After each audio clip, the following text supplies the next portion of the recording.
Thought of the day, आज का विचार क्या है?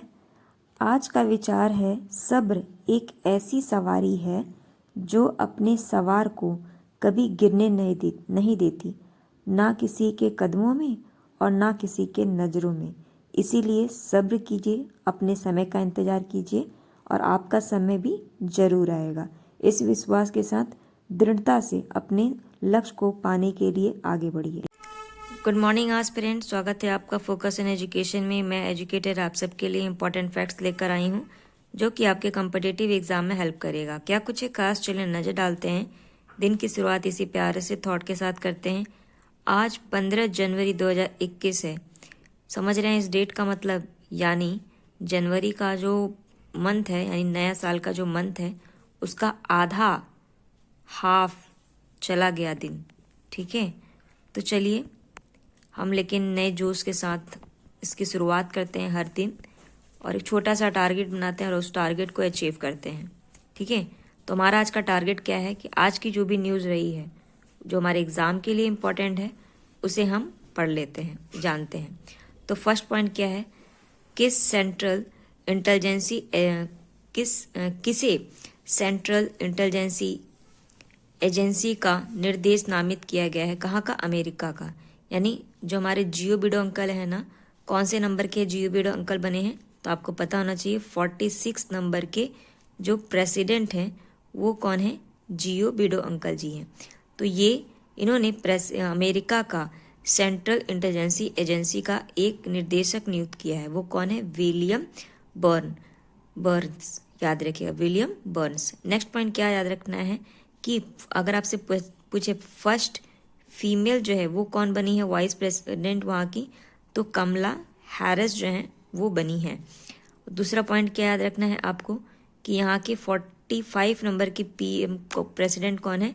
वो हैं आपके डोनाल्ड ट्रंप अंकल जी। डोनाल्ड ट्रंप पहले ऐसे व्यक्ति हैं जिनके ऊपर दूसरी बार यानी 2 बार महाभियोग लगा रहे हैं, और पहले तीसरे व्यक्ति बन गए हैं जिनके ऊपर महाभियोग लगाया गया है। मैं पहले इसको कवर कर चुकी हूँ। वो 2 लोग कौन है? एक तो क्लिंटन जी हैं और एक और कोई है। ठीक है, और अरे डोनाल्ड ट्रंप। ये 3 लोग हैं जिनके ऊपर लगाया है, लेकिन डोनाल्ड ट्रंप पहले ऐसे हैं जिनके ऊपर वही इम्पीचमेंट 2 टाइम्स लगाया गया।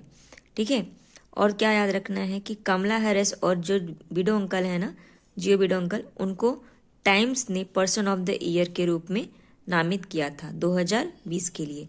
21 का अगर पूछे आपसे कि 21 में कौन थी, तो आपको ये पता होना चाहिए कौन थी? ग्रेटा थम्बर जी। वो कहाँ की हैं? स्वीडन की हैं। ठीक है, और अगर आपसे पूछे कि किड्स में है, तो गीतांजलि राव करके कोई हैं, उन्हें किड्स के बच्चों के रूप में उन्हें चुना गया है। चलिए नेक्स्ट पॉइंट पर नजर डालें। वो क्या है?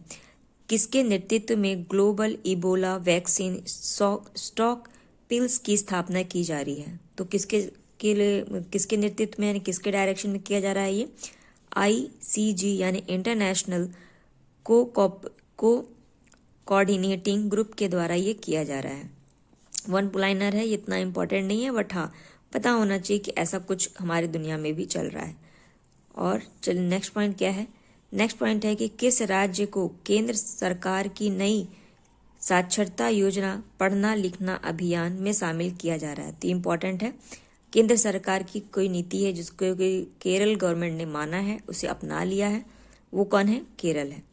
नेक्स्ट जो इम्पोर्टेंट पॉइंट है, अगर हो सकता है ये ना भी पूछे तो ये जरूर पूछ सकता है कि जो पूर्ण साक्षरता है यानी टोटल लिटरेसी टारगेट कब तक रखा है कि हमें हर ब्लॉक को, हर बच्चे को, हर व्यक्ति को लिटरेट कर देना है, यानी हमें फुल लिटरेसी चाहिए।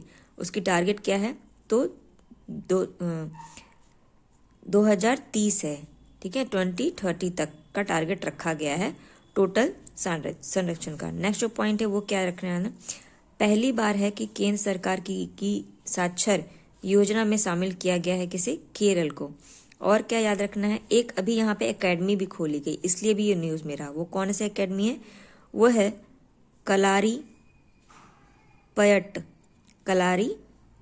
पयट अकादमी खोली गई है। कहाँ पे? केरल में ही। अगर आपसे हो सकता है ये पूछ दे कि केरल की एक युद्ध शैली है, उसका नाम क्या है? और ये खेलो इंडिया जो हो रहा है ना, उसमें जो 4 गेम और इंक्लूड किए गए हैं उनमें से ये एक है। क्या नाम है? कलारी पयट। और अगर आपसे पूछे कि केरल और किस लिए जाना जाता है, तो अब तो भाई आपको याद ही हो गया होगा कि केरल जो है वो हमारे लिटरेसी इंडेक्स में, एजुकेशन इंडेक्स में, SDG इंडेक्स में, ठीक है, इन सब में क्या है? टॉप है। और आपके हेल्थ इंडेक्स में भी टॉप पर है। इतना तो आपको अब तक याद हो गया होगा, मैं उम्मीद रखती हूँ। और भी कई सारे स्कीम्स है जिसमें केरल टॉप पर है, लेकिन फिलहाल ये इम्पॉर्टेंट है क्योंकि इनमें से कई सारे स्कीम जो है वो नीति आयोग ही निकालती है। चलिए नेक्स्ट पॉइंट को देखें। नेक्स्ट पॉइंट क्या है कि अमेरिका ने किस देश को आतंकवादी को स्पॉन्सर करने वाली सूची में शामिल किया है? तो अमेरिका भाई किस देश को ऐसा कर रहा है? तो क्यूबा को कर रहा है। क्यूबा को हम किस रूप में जानते हैं? बाउल ऑफ शुगर के नाम से भी जानते हैं, यानी चीनी के कटोरे के नाम से हम किसको जानते हैं? क्यूबा को जानते हैं। अगर पूछे क्यूबा भाई कहाँ पे है, तो आपको पता होना चाहिए कि जो करेबियन सागर है ना, वहाँ पर ये सबसे बड़ा द्वीप है। करेबियन सागर के अंदर क्या क्यूबा जो है वो सबसे बड़ा द्वीप है। अगर आपसे यही पूछ ले कि क्यूबा जो है उसकी राजधानी क्या है, तो ये भी पता होना चाहिए आपको। क्यूबा की राजधानी क्या है? हवाना है। चलिए इसकी लोकेशन को हम देख लेते हैं। चलिए क्यूबा को हम देख ले कहाँ पर है। ये वर्ल्ड का मैप देख रहे हो आप। देखिए इसमें आप ऊपर में देखो उत्तरी अमेरिका है, नीचे देखिए आपकी साउथ जो हल्के ग्रीन कलर में है, साउथ पार्ट में वो आपकी दक्षिण अमेरिका है। इनके में करीबियन सी दिख रहा है, गल्फ ऑफ मैक्सिको दिख रहा है आपको, और डार्क ग्रीन से एक आपको लैंड दिख रहा है, वो क्या है? आपकी यही है क्यूबा। और अगर आपको उससे पूछा जाए क्यूबा जो है उसकी कैपिटल क्या है, तो हवाना इसकी कैपिटल है। जो आपको पिन आउट किया गया है ना, वही है इसकी कैपिटल। ठीक है, ये पॉइंट आप याद रखिएगा। चलिए नेक्स्ट पॉइंट को देखिए क्या है।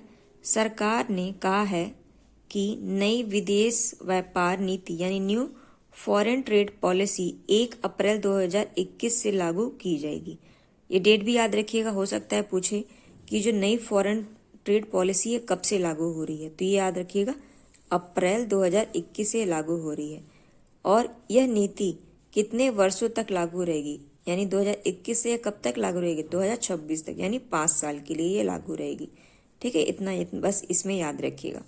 चलिए नेक्स्ट पॉइंट देखिए। एक अवार्ड दिया गया, क्या है? कायाकल्प अवार्ड किस मंत्रालय द्वारा दिया जाता है? तो कायाकल्प अवार्ड जो है वो स्वास्थ्य एवं परिवार कल्याण मंत्रालय द्वारा दिया जाता है। ये किसके पास है? हर्षवर्धन जी के पास है। ठीक है, नहीं शायद, हाँ आप मुझे बताइए, शायद मैं मिस्टेक कर रही हूँ कि स्वास्थ्य मंत्रालय किसके पास है। मुझे पता नहीं कैसे हर्षवर्धन जी का नाम याद है, क्या शायद वही हो सकते हैं, बट आप कंफर्म कर लीजिए एक बार। चलिए नेक्स्ट पॉइंट पर नजर डालें। क्या है ये? किस क्षेत्र में बढ़ावा देने के लिए जम्मू कश्मीर सरकार ने NECBDC के साथ साझेदारी की है, यानी समझौते पर हस्ताक्षर किया है? तो बांस के लिए क्या किया गया है? जम्मू कश्मीर में एक ऐसा किया गया, क्योंकि जम्मू कश्मीर में आप बांस के बारे में नहीं सोचे, केसर के बारे में सोच सकते हो, एप्पल के बारे में सोच सकते हो, लेकिन बांस का, और बांस क्या है? ट्री है कि पौधा है? किस कैटेगरी में आता है? ये जो है पौधे की कैटेगरी में आता है। पहले ये पेड़ की कैटेगरी में था, लेकिन फिर जो सर्वे ऑफ इंडिया है ना, उन्होंने क्या किया, इसे घास की कैटेगरी में रख दिया। ये पॉइंट इंपॉर्टेंट है, पता होना चाहिए आपको। इसीलिए बांस को सबसे बड़ी घास के नाम से भी जानते हैं हम। ठीक है, और अगर आपसे पूछ दे भाई इसका फुल फॉर्म क्या है, तो north east cane and bamboo development council इसका फुल फॉर्म है, इम्पॉर्टेंट है। चलिए नेक्स्ट पॉइंट को देखें। नेक्स्ट पॉइंट क्या है? कौन सी स्पेस एजेंसी है जो कि H3 रॉकेट लॉन्च करने की घोषणा की है? इम्पॉर्टेंट है, सीधे सीधे आपसे पूछेगा कि H3 रॉकेट किस के द्वारा लॉन्च की जा रही है, तो ये जास्का के द्वारा की जा रही है, यानी आपके जापान एरोनॉटिक स्पेस एजेंसी के द्वारा किया जा रहा है। ठीक है, जैसे इसरो इंडिया का है, नासा अमेरिका का है, ठीक है, उसी तरीके से जाक्सा कहाँ का है? जापान का है। ठीक है, जापान ने अभी एक और लकड़ी से बने सैटेलाइट लॉन्च करने की बात की है। कब तक? 2026 36 तक शायद पर ऐसा कौन कर रहा है? जापान कर रहा है। और क्या इंपॉर्टेंट याद रखिएगा, अभी जापान ने ही नासा ने जो सबसे शक्तिशाली स्पेस लॉन्च सिस्टम है ना, उसको लाने का बात कहा है। किसने किया है? नासा ने किया है। और अगर आपको एक और बात पता होना चाहिए कि जापान जो है ना, उन्होंने क्या किया है, भारत को कोविड राहत प्रयास के लिए जो ऋण देना है ना भारत को, वो कौन दे रहा है? जापान दे रही है। और अगर आपको ये भी पता होना चाहिए जापान से रिलेटेड कि जापान की जो सुगा अंकल है, वहाँ के प्रेसिडेंट अभी नए नए बने हैं। ठीक है, सुगा अंकल जो हैं, पहले एबे जी थे, तो एबे जी हट गए और एबे जी बहुत लंबे समय तक रहे थे, लेकिन अब कौन बन गए हैं? सुगा अंकल बने हैं। रिसेंटली 2020 में ही बने हैं, इसलिए इम्पोर्टेंट है। और क्या पता होना चाहिए? और इनके आइलैंड्स के बारे में पता होना चाहिए। इसकी कैपिटल क्या है? ये तो पता होगा, टोक्यो। अगर इसकी पार्लियामेंट पूछेगा तो वो क्या है? डायट है, भूलिएगा नहीं, डायट इसकी क्या है? पार्लियामेंट का नाम है। चलिए नेक्स्ट पॉइंट पर नजर डालें, वो क्या है? वो है कौन सा संगठन स्पेस स्वास्थ्यता को बढ़ावा देने के लिए एक लॉन्चर अलायंस बना रहा है। तो लॉन्चर अलायंस कौन बना रहा है? यूरोपियन संघ। अगर आपसे पूछे यूरोपियन संघ में कितने मेंबर हैं, how many members in European union, तो आपको अब पता होना चाहिए 27 है। पहले कितने थे? 28। कौन बाहर हुआ है? तो वो आपका जो ब्रिटेन है ना, वो इससे बाहर हो गया। ब्रेग्जिट नाम सुने होगे ना, तो ब्रेग्जिट के तहत ये बाहर हो गया। कब आखिरी समय कब था ब्रिटेन का यूरोपियन यूनियन में? ये भी पता होना चाहिए। 31 जैन 2020 को इनका आखिरी दिन था जब ये यूरोपियन यूनियन से मिले हुए थे। और ये भी पता होना चाहिए जो ब्रिटेन के ही पीएम जो है कौन है? बोरिस जॉनसन जी।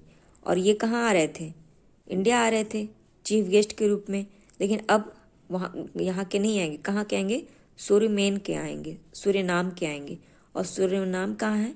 ये आपके साउथ अफ्रीका का एक छोटा सा द्वीप है उत्तरी भाग में। ठीक है, आपको मैंने लोकेशन बताई थी सूरीमान की। चलिए फिलहाल इतने पॉइंट आप इससे याद रखिए। नेक्स्ट पॉइंट क्या है? अभी किस राज्य ने नई पर्यटन नीति की घोषणा की, यानी न्यू टूरिज्म पॉलिसी कौन ला रहा है? गुजरात ला रहा है। इनका लक्ष्य है कि 2020 से 2026 तक 25 तक ये पॉलिसी जो है वो काम करेगी। अभी गुजरात गवर्नमेंट ने ही नई सौर नीति भी लाई थी, सोलर पॉलिसी भी लाई थी। कौन? गुजरात ने। ये भी पॉइंट पता होना चाहिए। अभी गुजरात में और क्या? लिथियम के लिए एक फैक्ट्री लगाई जा रही है। पता ही होगा, लिथियम के लिए फैक्ट्री पहली बार लगाई जा रही है। कहाँ पे? गुजरात में। इम्पॉर्टेंट है। अभी और आपको क्या पता होना चाहिए? गुजरात जो है वो किन किन चीज़ों पे टॉप पर है, ये भी पता होना चाहिए। जैसे कि कंपोजिट वाटर मैनेजमेंट में टॉप पर है, सोलर रूफ पे टॉप पर है, फिर रेडीनेस एक्सपोर्ट इंडेक्स पे टॉप पर है। ठीक है, इतने इंडेक्स आपको पता होना चाहिए। और सबसे बड़ा म्यूजियम भी कहाँ? टॉय का म्यूजियम कहाँ लगाया जा रहा है? वो भी कहाँ? गुजरात में ही। और जो युद्ध व्यक्ति थे, वॉर मेमोरियल है, वो भी कहाँ लगाया जा रहा है? वो भी गुजरात में लगाया जा रहा है। ठीक है, सी प्लेन की शुरुआत भी यहीं पे हुई थी पहली बार। कहाँ से आई थी ये सी प्लेन? मलेशिया से आई थी। ठीक है, चलिए नेक्स्ट पॉइंट क्या है, यही पता होना चाहिए। क्या है? पुर्तगाल में भारत का राजदूत किसे नियुक्त किया गया है? तो कौन है? मनीष चौहान जी हैं। और क्या पता होना चाहिए? पुर्तगाल से आपको पता होना चाहिए कि पुर्तगाल के एक प्लेयर हैं, क्रिस्टियानो रोनाल्डो। ठीक है, फुटबॉलर हैं रोनाल्डो अंकल। तो ये विश्व के सबसे ज़्यादा गोल करने वाले व्यक्ति हो गए हैं। ठीक है, मेसी और पेले अंकल को छोड़कर ये सबसे ज़्यादा गोल करने वाले व्यक्ति बन गए। कौन? Christopher Ronaldo. कहाँ से बिलोंग करते हैं? पुर्तगाल। और पुर्तगाल एक ऐसा कंट्री है जो कि तीनों तरफ से किससे घिरा हुआ है? स्पेन से घिरा हुआ है। ठीक है, तीनों तरफ से स्पेन से घिरा हुआ है। और एक तरफ इनकी बाउंड्री शेयर होती है किससे? वाटर बॉडी से। ठीक है, ये भी पॉइंट याद रखिएगा। चलिए इसका लोकेशन ही हम देख लेते हैं। चलिए हम वर्ल्ड मैप में पुर्तगाल को देखते हैं। ये आप वर्ल्ड मैप देख रहे हो और रेड कलर से जो पॉइंट आउट है ना, वही क्या है, पुर्तगाल। अगर आपसे पूछे पुर्तगाल जो है वो क्या किसी प्रायद्वीप में बसा हुआ है, क्योंकि चारों तरफ तीनों तरफ इसके पानी है, देखिए तीनों तरफ इसके पानी है। तो हाँ, ये आइबेरियन पेनिसुला यानी आइबेरियन प्रायद्वीप पर बसा हुआ है पुर्तगाल। पुर्तगाल की अगर कैपिटल पूछे तो लिस्बन इसकी कैपिटल है।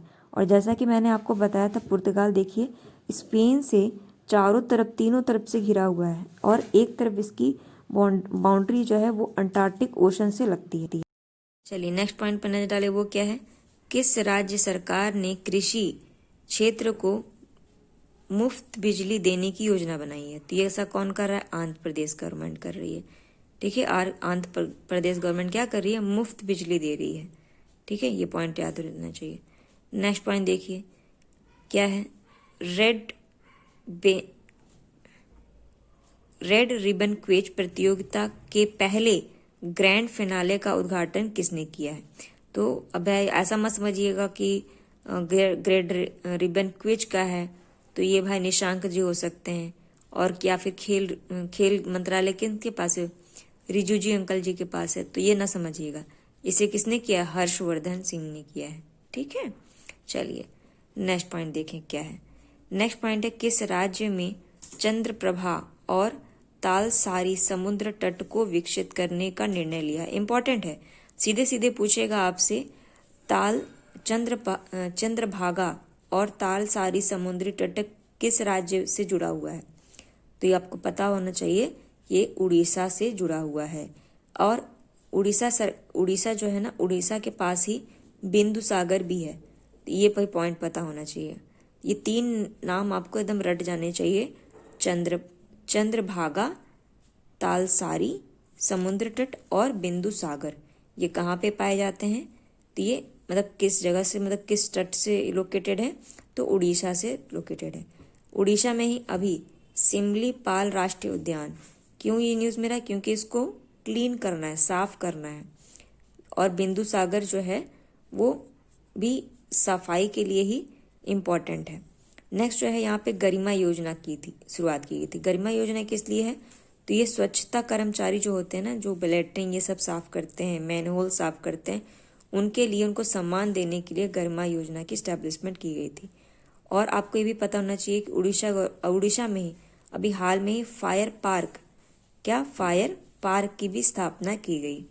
भारत का पहला फायर पार्क कहाँ बनाया जा रहा है? उड़ीसा में बनाया जा रहा है। उड़ीसा को और भी बहुत सारी चीज़ें हैं भाई जिसको आपको पता होना चाहिए। इसके तट को उत्कल तट के नाम से जानते हैं। ठीक है, फिलहाल अभी चंद्रप्रभा, तलसारी और बिंदु सागर तो पता ही होना चाहिए। ठीक है, उसके तट को क्या कहते हैं? उत्कल तट के नाम से जानते हैं। यहीं पे आपको चिल्का लेक भी मिलेगी, ये भी इम्पोर्टेंट है। चलिए फिलहाल नेक्स्ट पॉइंट को देखिए जो हमारे लिए और इम्पोर्टेंट है। वो क्या है? हाल ही में खबर आया, शब्द आप सुने होंगे न्यूज़ में, इको सिस्टम इंजीनियर। ये है क्या? इको सिस्टम इंजीनियर जो है ये समुद्री घास है। आपसे सीधे सीधे पूछेगा कि इको सिस्टम इंजीनियर किसे कहते हैं। अगर आप अभी किसी का पेपर देने जा रहे हो, अगर कोई आपका पेपर लगा हुआ है ना, तो ये टर्म याद रखिएगा। क्या पता इन्वायरमेंट से या इन्वायरमेंट में ही क्वेश्चन पूछे जा सकते हैं। सीधे पूछेगा आपको कि इको सिस्टम इंजीनियर शब्द खबर में रहा, ये है क्या? ये समुद्री घास है, यानी सी ग्रास जो होता है ना वो है। और ये पानी के नीचे ही रहते हैं, ये भी फोटोसिंथेसिस करते हैं। ठीक है, इनकी पत्तियां अंडे आकार की होती हैं। ठीक, ये भी पता होना चाहिए आपको। और ये दोनों तरीके से अपना मतलब इसमें मेल और फीमेल बर्ड्स पाए जाते हैं। जैसे पौधे बाहर आपको मिलते हैं, वैसे ये सी ग्रास के भी मिलते हैं।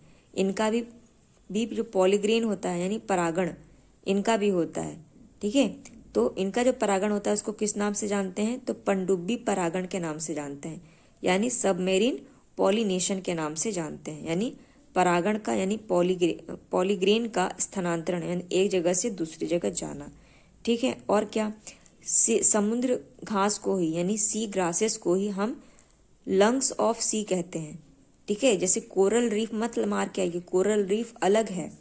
ठीक है, कोरल रीफ जो है उसको अलग नाम से जाना है। तो उनका नाम मुझे इस समय याद नहीं आ रहा क्या कहते हैं उन्हें, उनका दूसरा नाम है उसको सांस से संबंधित है शायद, मतलब उनको कुछ ऐसा कुछ कहते हैं, मुझे याद नहीं आ रहा, बट हाँ अभी समुद्री घास को समुद्र के फेफड़े के नाम से जाना जाता है। समुद्र का फेफड़ा कैसे कहते हैं, तो आप कोरल रीफ नहीं मार करके आइएगा, आप मार के आइएगा समुद्री घास, ठीक है। और ये भारत में हर जगह पाए जाते हैं। भारत में कहाँ पाए जाते हैं, तो मन्नार की खाड़ी के पास। और मन्नार की खाड़ी कहाँ है, तमिलनाडु, देखे हो तट, तमिलनाडु कहाँ है भाई, एकदम साउदर्न पार्ट में चले जाइए, केरल और तमिलनाडु एकदम साउदर्न पार्ट में।